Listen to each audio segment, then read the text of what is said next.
Bonjour tout le monde. Oui, je sais, c'est conventionnel, mais je n'ai pas le choix. Alors, je vous présente aujourd'hui mon 72e livre, ou plutôt ma 72e production, puisque j'ai publié quand même une série de livres qui sont plus des albums photos agrémentés de commentaires que de livres à proprement parler, mais bon, c'est mon 72e livre quand même, hein, d'une certaine manière. Et le voilà. Donc, Elisa Anna Lespi Labaillette, 1885-1952, eh bien, c'est la seconde épouse d'un de mes arrière-grands-pères, celui qui vivait à Reny, celui qui a élevé donc ma mère, et cette femme que vous voyez là, qui a beaucoup d'allure, hein, duchesse d'Edius ou duchesse d'ailleurs. Edius est un petit village dans les Pyrénées.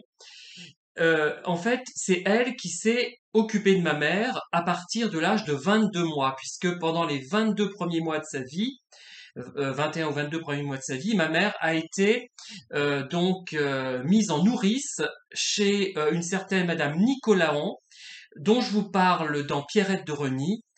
Et j'en parle aussi de cette dame-là dans Pierrette de Reny, et je reprends une partie du texte, et j'ai publié pas mal de photos de cette Elisa Anna Lespi Labaillette, donc qui est née à Edius, qui a vécu à Reny, à Paris, certainement à Montluçon, mais je peux pas le certifier, mais je pense que oui, certainement 35 rue des Grands Prés, et qui est morte donc à Saint-Julien-le-Châtel, hein, voilà, Saint-Julien-le-Châtel, d'un cancer soit du côlon, soit du rectum. Voilà, 82 pages, ce dernier volume qui est disponible. Et j'insiste surtout sur l'allure que présente cette dame-là. Et ma mère disait que c'était une très belle femme. Mais en fait, ce n'est pas tellement ça, moi, qui me frappe. C'est qu'elle a beaucoup d'allure. En fait, souvent, on appelle beau ou belle des gens qui ne sont pas mal, hein, qui ne sont pas laids, mais qui ont surtout beaucoup d'allure, de classe, de distinction, quelque chose d'inné.